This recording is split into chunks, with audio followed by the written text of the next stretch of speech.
hindsight. They say that hindsight is 20/20 vision.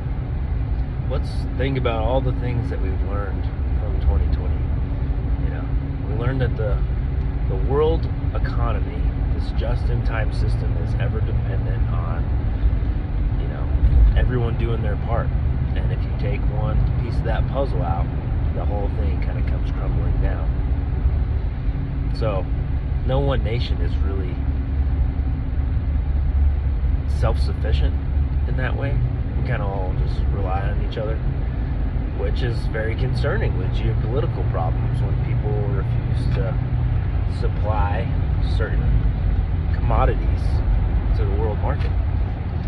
And right now that's going on because certain people just don't have enough, and so they're no longer exporting certain commodities. Anyhow, hindsight 2020. So remember what we learned from 2020. If you thought that was bad, from a world economy shuddering, what do you think is going to happen now? This is geopolitical problems that have just started a month ago. And how long did it take last time? How long did it take for us to see the effect of our actions at your supermarket? Well, it didn't take very long for people to freak out. And this time, we don't really have a freak out. We have powers that be telling us what's going to happen. And they're making it seem like everything's going to be okay. So I don't think we're really seeing a panic right now. And that panic's also being quelled with the fact that we have inflation and prices are going up. So it's not as easy as it was last time to just take you and the fam to the store and load up. Things cost more now. I mean, it costs more money now to get to the store than it did last time. So things are a little bit different, but I think there's the canary in the coal mine moment has already happened if you've been paying attention.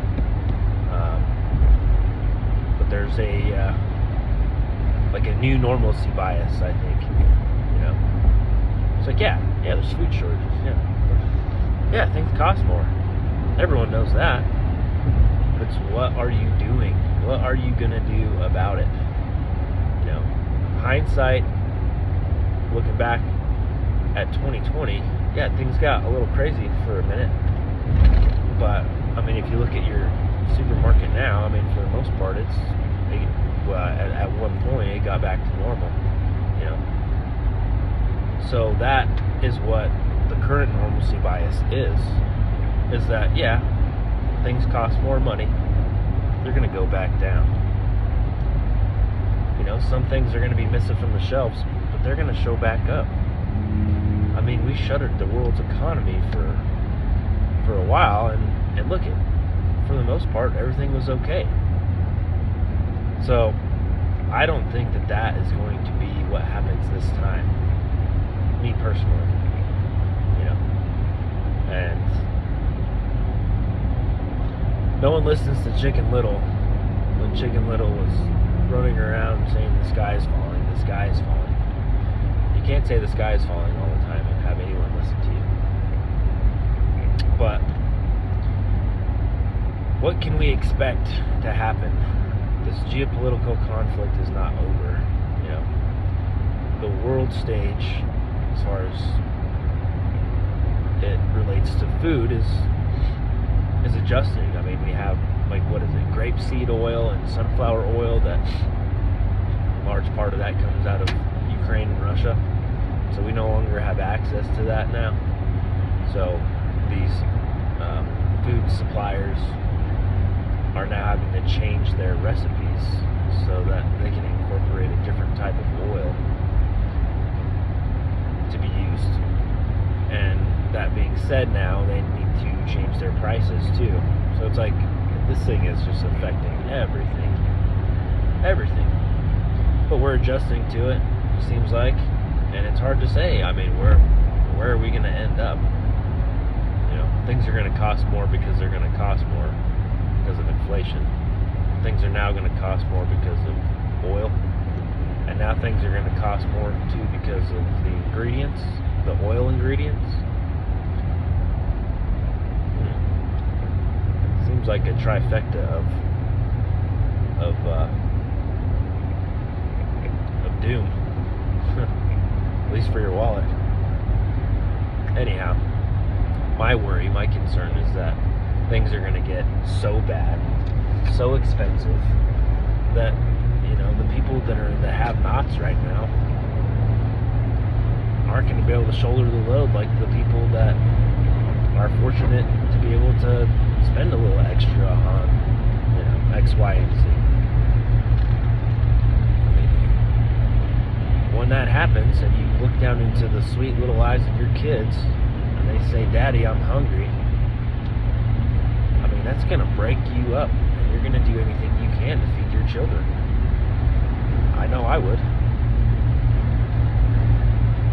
Hopefully you still have a moral compass intact at that point in time to try to go out and recompensate your, what did they say, $5,000 loss for a year.